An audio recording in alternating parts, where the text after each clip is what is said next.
Let's jump right in. Welcome to this explainer. Today we're doing something pretty cool. We're literally setting out to build a digital fortress. You know, if you really want to master information security, you've got to start right here with the foundational vocabulary and the core philosophies that make up CompTIA Security Plus Domain 1. We're going to take these kind of abstract ideas and transform them into the structural components of an absolutely impenetrable castle.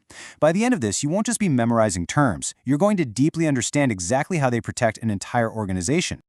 Okay, let's dive into this. Here's a quick mental map of our journey today. We're going to cover the core security principles, the AAI identity framework, security control implementation, security control functions, and finally, fundamental security strategies. Let's get to it. Starting off with Section 1, the core security principles. So, think of these core principles as the ultimate treasure locked deep inside the vault of our digital fortress. This is famously known as the CIA triad. Now, the C in our triad stands for confidentiality. This is really all about keeping the royal secrets strictly under lock and key. We have to ensure that data is viewed only by authorized users. So, how do we actually do that? Well, by implementing encryption to scramble the data, setting up really strict access controls, and using data classification so we know exactly which secrets are the most sensitive. Basically, if someone shouldn't see it, confidentiality ensures they just can't. Moving right along, the I stands for integrity. I mean, having a secret is great and all, but what if someone sneaks in and alters the royal decree, right? Integrity ensures our data is completely accurate and absolutely hasn't been altered. And that means altered maliciously by an attacker or, even just accidentally by a random system glitch. We achieve this through mathematical hashing algorithms, things like MD5 or SHA-256, and digital signatures. These tools basically act as a tamper-evident seal on our treasure. And the final pillar of our triad is the A, availability. Look, let's be real. A fortress is completely useless if the rightful king can't even get inside when he needs to. Availability ensures that systems and data are readily accessible to authorized users exactly when they need them. We build this availability right into our networks using redundancy, comprehensive backups, and fault tolerance. So if one server goes down, boom, another is right there to take its place without missing a beat. Now, what's really interesting here is a closely related concept called non-repudiation. While it's not strictly part of the CIA triad itself, it is an absolutely foundational principle. Non-repudiation is kind of like having an undeniable digital notary for every single action taken inside your fortress. It proves that a specific action was performed by a specific user, meaning they absolutely cannot deny doing it later. By combining digital signatures and really robust system logging, we basically eliminate the "it wasn't me" excuse entirely. No way out of it. Moving on to Section 2, the AAA identity framework. All right, now that we know exactly what treasure we're protecting, we need to meet the strict gatekeepers of our digital fortress. Let's see how this builds a complete picture of a user's chronological journey interacting with our network. Step 1 is authentication. This is all about verifying who the user is at the front gate, maybe by entering a password or, scanning a fingerprint. Once we know for sure who they are, Step 2 is authorization. This determines what that verified user is actually allowed to do or see based on their specific privileges, like can they enter the vault or just the courtyard. And finally, Step 3 is accounting. This is tracking exactly what the user did while they were inside the system.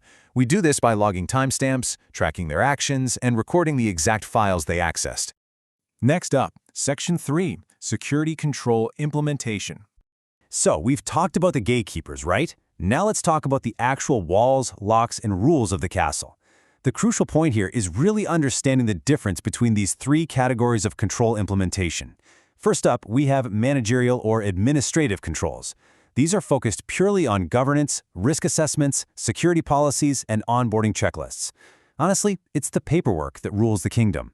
Next, we have operational or physical controls. These are the day-to-day human procedures and tangible barriers.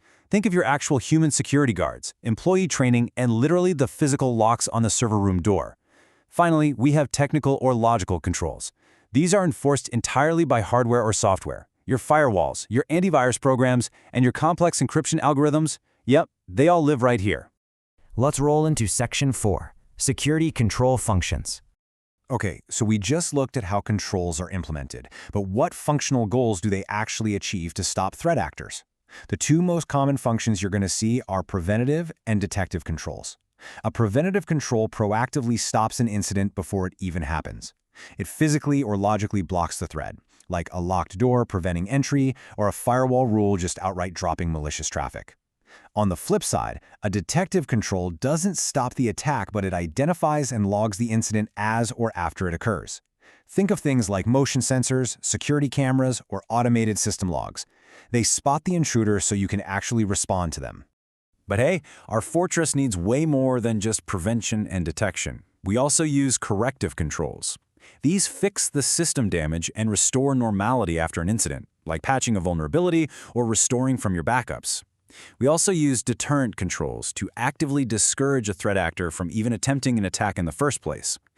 Like hanging a beware of dogs sign or displaying a scary legal warning banner right on a login screen. Then there are compensating controls.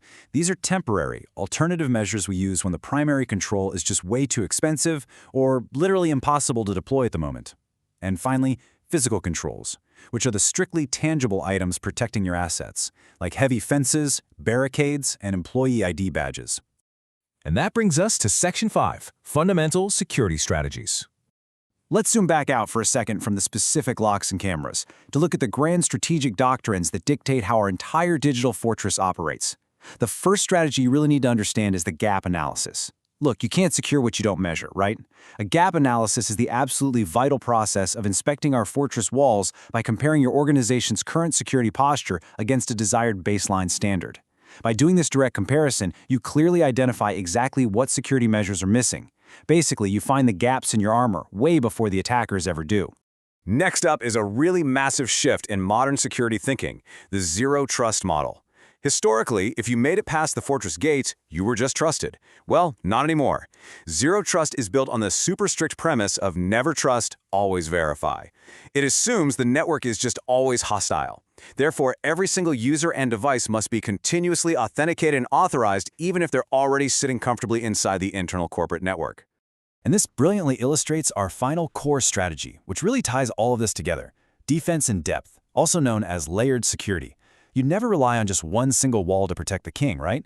Defense in depth means employing multiple, completely independent security controls across different layers. You combine a network firewall with endpoint antivirus on the computers, reinforced by security training for the actual users, all sitting behind physical locks. So if a hacker breaches the firewall, the antivirus stops them. If the antivirus fails, the trained user spots the phishing email. Multiple layers ensure that a single failure doesn't doom the entire castle.